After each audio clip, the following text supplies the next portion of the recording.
Olá, eu sou o professor Rodrigo Paiva e vamos dar continuidade à nossa conversa sobre hidrologia, vazão máxima e hidrograma de projeto. Bom, nesse vídeo a gente vai conversar sobre estimativas de vazão ou hidrograma de projeto baseadas em observações de vazão, mas para os casos em que essas observações são escassas. Então a gente tem a opção de buscar marcas de cheias históricas ou buscar métodos baseados em regionalização. Bom, então sempre que possível nós vamos tentar estimar as vazões máximas com base em observações de estações pluviométricas. Mas existem casos em que ou essas séries de vazão são curtas, poucos anos, poucas décadas, né? Ou quando a gente quer estimar vazões associadas a tempos de retorno muito altos, de cheias raras, né? Então, talvez essas séries curtas não vão ser o suficiente e a gente vai ter que buscar outro tipo de informação. E um tipo de informação interessante é o uso de marcas históricas, de marcas de cheias históricas. Bom, então o que seriam essas marcas históricas? São registros históricos que podem ser usados para complementar as séries históricas obtidas em monitoramento sistemático em estações fluviométricas, né? Então, essa figura mostra um exemplo disso. Temos uma série histórica de monitoramento sistemático, começando em 1930, indo até 1990. Esses círculos brancos representam as vazões máximas anuais, né? E antes de 1930 não existia medições sistemáticas, né? Mas nessa região se tem registro histórico de 3 cheias muito elevadas, né, do passado e que são até maiores do que essas cheias do período mais recente, né? Então, essas séries históricas que são obtidas através de registros específicos, que a gente vai comentar daqui a pouco, elas podem complementar esses dados do monitoramento sistemático. Claro que foi possível medir as séries de todos os anos desse período que é chamado de período histórico, né? Então essa linha verde representa o limiar a partir do qual se conseguiu detectar, né, essas cheias históricas, né? Que no passado elas teriam sido registradas. Então abaixo disso a gente não sabe o que aconteceu. Então uma série nessa parte super completa, né, anual, e aqui uma série quebrada, né, não é completa. Mas enfim, ela é interessante nas situações que a gente tem séries curtas ou que a gente quer estudar vazões máximas com tempos de retorno muito altos. Bom, essa figura mostra um exemplo muito interessante de um rio na Áustria, em que, num primeiro momento, se fez uma análise estatística de séries históricas de vazão, de monitoramento sistemático, estações pluviométricas, e o que se obteve como distribuição de probabilidade empírica, né, de vazões máximas, são esses pontos plotados em branco, né? Mas se sabia nessa cidade, através de fotografias antigas, etc., da ocorrência de uma grande cheia, por exemplo, em 1882, 1903 ou 1966, e esses dados foram incluídos, né, nessa série. Então, esses dados obtidos desses registros históricos, aumentando o tamanho da série e mudando sensivelmente, né, a forma da distribuição de probabilidades que relaciona o tempo de retorno com a vazão máxima. Então veja que para os mesmos valores de vazão, os tempos de retorno mudaram sensivelmente. Bom, e aí existem diferentes formas de estar obtendo essas marcas históricas, né? Uma das formas é através de réguas, né? Então, cidades que sofrem muito com cheias podem instalar réguas ou marcos para o registro dessas cheias históricas. Então, essas fotografias demonstram o que se fez recentemente na cidade de Lajeado. Então, Lajeado sofreu uma uma inundação importante, né, oriunda do rio Taquariantas, no Rio Grande do Sul, em julho desse ano, né, de 2020, e essas fotos mostram réguas que foram instaladas, né, com marcos de cheias específicas ocorridas no passado. Então a gente observa nesses dois marcos, né, uma cota de 27,27 metros e 40 centímetros, a cheia de 2020, de julho de 2020, e também muito próximo, muito parecida, a cheia de 1946. Mas vemos também que tem outras cheias que ocorreram, que foram lá no passado distante, que foram muito maiores do que essas, né? Então esse tipo de iniciativa mantém a memória, né, inclusive da população local, sobre as cheias. Outro tipo de registro interessante são fotografias e documentos antigos, né? Então, através da interpretação de fotografias antigas, jornais ou documentos históricos, entrevistas, é possível,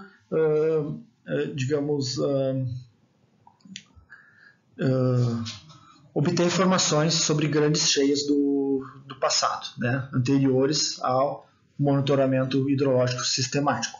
Essas fotografias mostram exemplos da cheia de 41 ocorrida em Porto Alegre. Então, nessa primeira foto, o que vemos é o mercado público, que fica no centro da cidade, inundado. Então, vemos até onde chegou o nível da água. E essa outra fotografia mostra o centro histórico de Porto Alegre, também debaixo da água, né? Então, conhecendo os pontos onde ficou inundado e relacionando essa cota, né, podemos estimar qual que seria a vazão e usar esses dados de vazão nas nossas análises. Outro tipo de possibilidade, mas mais interessante para documentação de cheias recentes, é o uso de marcas d'água, né? Então a gente vai fazer, logo após a ocorrência de uma inundação, de uma cheia nesse rio, a gente vai fazer uma visita em campo para identificação de marca dessas cheias, né? Talvez vamos obter os níveis dessas marcas e obter as coordenadas de onde estão essas marcas, e a gente pode transformar isso em vazões máximas da cheia desse rio. E aí existem diferentes marcas possíveis, né, de acontecer. Essas fotos a seguir, muitas delas vieram de manuais do Serviço de Geologia dos Estados Unidos, o SGS, né? E um tipo de marca são linhas de lama, né? Então o rio, durante a cheia, em muitos casos tem muitos sedimentos, né? Muita lama, e esses sedimentos em suspensão,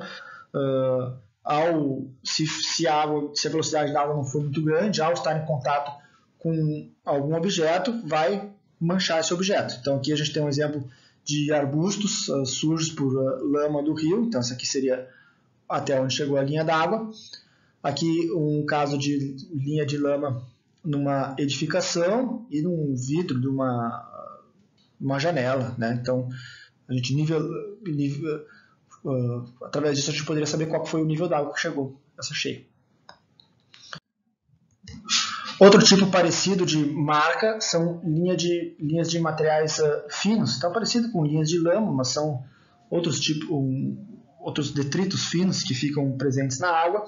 Então, aqui uma linha d'água numa edificação, numa parede, na própria vegetação, né? Então, às vezes, nesse tronco de árvore ficou visível essa linha. Outra opção é a identificação do limite da inundação. Então, no limite da inundação, normalmente o que a gente tem são velocidades baixas, de forma que detritos que estão presentes na água vão ficar depositados. Então, formando o que a gente chama de linha de detritos. Aqui a gente tem vários exemplos, né? Uma linha de detrito, aqui uma outra linha de detrito, outra linha de detrito, que usando instrumentos como nível, a gente pode, ou GPS de alta precisão, a gente pode obter a cota do terreno, né, e, em consequência, o nível d'água que chegou a esse ponto. Não na forma de linha, mas detritos isolados também, né? Então, nesse caso, detritos presos numa cerca ou detritos presos no pilar de pontes, né? Então, ali seria o valor aproximado, né, da cota máxima, ou detritos presos na vegetação, tomando cuidado que se a vegetação for flexível, né, e houver corrente, essa vegetação pode estar inclinada, então a cota estimada pode estar um pouquinho superestimada, né? Então a gente deveria considerar essa possibilidade, né, da vegetação ter se movido, né, com a corrente. Enfim, então essas eram as formas de estimar cotas de cheia de eventos recentes, né? Então aquela cheia aconteceu e a gente vai rapidamente para o campo, depois de alguns dias, né? Talvez no máximo algumas semanas, e a gente consegue obter essas marcas para obter a cota máxima dessa cheia. Mas essas marcas muitas vezes podem desaparecer com o tempo, mas existem outros tipos de marcas que são representativas de grandes cheias do passado, e isso a gente chama de paleofloods ou paleocheias. É uma área que a gente chama de paleohidrologia. Então, basicamente, esse tipo de método busca a reconstrução da magnitude e frequência de cheias do passado, que ocorreram antes da gente ter observações sistemáticas em estações pluviométricas, através de evidência geológica ou botânica. E aí existem várias evidências que podem nos ajudar para observar quais foram as máximas cheias que aconteceram naquele local. Essa figura resume todos os tipos de evidências que podem acontecer. Por exemplo, aqui a gente teria o canal principal do rio durante uma situação normal, e aqui durante uma grande cheia histórica do passado, né? E todas essas são marcas diferentes que podem acontecer. Por exemplo, cicatrizes de erosão, né? Nesse ponto, se a velocidade do escoamento fosse alta, de repente o rio erodiu toda essa margem, né? Aqui acima a gente tinha solo, aqui a gente já não tem solo mais. Então essa linha de erosão, essa cicatriz de erosão me indicaria um ponto máximo onde chegou o nível d'água. Ou bancos de matacões, seixos e cascalho, né? Então, se nesse ponto da várzea tem materiais grosseiros, é muito possível que esse material tenha chegado aqui devido ao arraste pelo rio, né? Então a gente saberia que o nível d'água chegou até aqui. Ou depósitos de solo, né? Então na planície de inundação, se a água fica mais parada desse lado, o material começa a se depositar na planície. Então só da gente encontrar um material de origem diferente, né? De origem fluvial, já indicaria que o nível d'água chegou ali. Ou essa outra foto mostra um exemplo interessante, né? Que é um local que durante muitas vezes aconteceu deposição de sedimentos, formando camadas, né? Então a gente pode identificar diferentes cheias que aconteceram nessa região. Temos casos também de cicatrizes em vegetação, né? Então um tronco que bateu nessa vegetação, por exemplo, pode ter deixado uma marca nela, né? Enfim, existem diferentes tipos de indicadores e evidências, e a escolha, né, vai depender muito do tipo do clima, o tipo da paisagem, etc, etc. Então, cada tipo de clima e paisagem pode ter diferentes marcas, inclusive algumas que não foram mencionadas aqui. Bom, e caso não tenhamos séries longas de vazão e também não seja possível obter marcas históricas de cheias do passado, o que podemos fazer? No caso em que a gente tenha estações pluviométricas na região, uma alternativa é usar o método da regionalização. Então, do que consiste a regionalização? Digamos que a gente queira estimar a vazão máxima nesse ponto, nesse rio, nessa bacia hidrográfica. Não temos monitoramento sistemático nesse ponto, não temos estação pluviométrica, mas temos estações pluviométricas em outros pontos, por exemplo, nesses 3 pontos na bacia. Então, a gente vai primeiro fazer uma hipótese, né? A gente vai fazer uma hipótese que existe talvez um padrão espacial nas vazões máximas da região. A gente sabe que talvez ele aumente de montante para jusante, né? Talvez os mesmos processos, geradores e escoamentos sejam parecidos, talvez as bacias sejam parecidas, né? Então, o que a gente vai fazer é tentar estimar a vazão máxima com base na estimativa dessa vazão máxima em locais monitorados na região. Então, vamos calcular nesses pontos e tentar transferir essa informação para esse outro ponto. E como vamos fazer esse procedimento? A gente começa obtendo séries de vazões nesses locais em que temos dados. A gente vai selecionar máximos anuais, parecido com o que a gente fez no vídeo passado. A gente vai fazer a análise estatística dessas séries de máximos anuais. Então, vamos construir a distribuição empírica, ajustar uma distribuição de probabilidade teórica e acabar obtendo, por um determinado tempo de retorno, uma vazão máxima nessa bacia, outra vazão máxima nessa bacia e outra vazão máxima nessa outra bacia e em todas as bacias que a gente tem.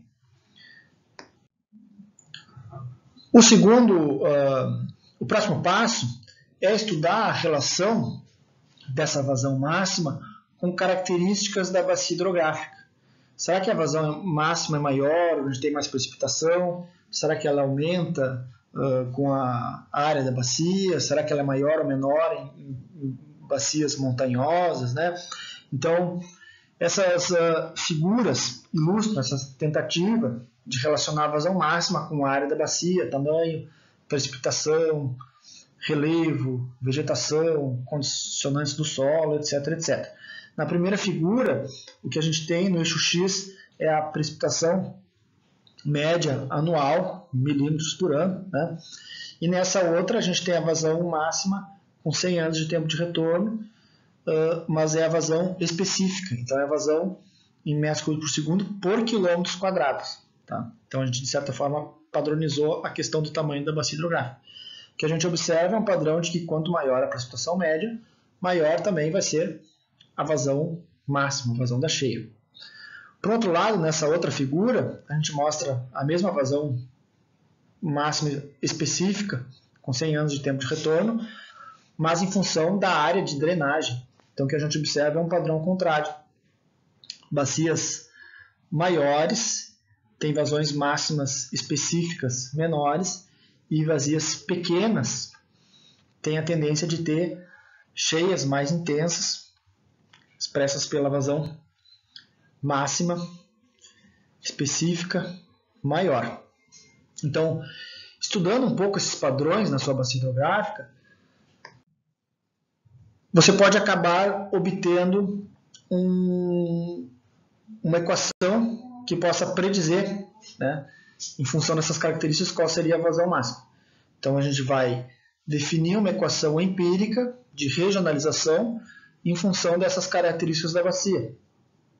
Então, de forma que eu possa calcular Q máximo em função da área, da precipitação, de alguma característica do relevo, como a declividade da bacia, o comprimento do rio principal, da vegetação, como, por exemplo, porcentagem de florestas ou porcentagem de área impermeabilizada, ou do solo, né, porcentagem de um determinado tipo de solo. E essa equação que a gente vai usar pode ser uma reta, pode ser uma equação potencial, enfim. Existem muitas documentações de como fazer esse processo de regionalização, e ao ter essa equação, o que a gente pode fazer é em qualquer ponto da bacia que eu não tenho monitoramento, como no ponto vermelho, a gente aplica essa equação e obtém a vazão máxima. E aos mais interessados nesse assunto, nós vamos preparar vídeos específicos sobre o processo de regionalização, ou vocês podem também encontrar em publicações como no livro Hidrologia de Ciência e Aplicação do professor Tucci. Bom, com isso a gente finaliza o caso de estimativas de vazões máximas baseadas em vazões observadas e o caso em que a gente quer estender esses dados, né, através de marcas históricas ou processo de regionalização. E na próxima videoaula, a gente entra no assunto de como estimar vazões máximas com base na precipitação, descrevendo um método simples, muito popular, muito prático, que é o método racional e é adequado para pequenas bacias hidrográficas. Até lá!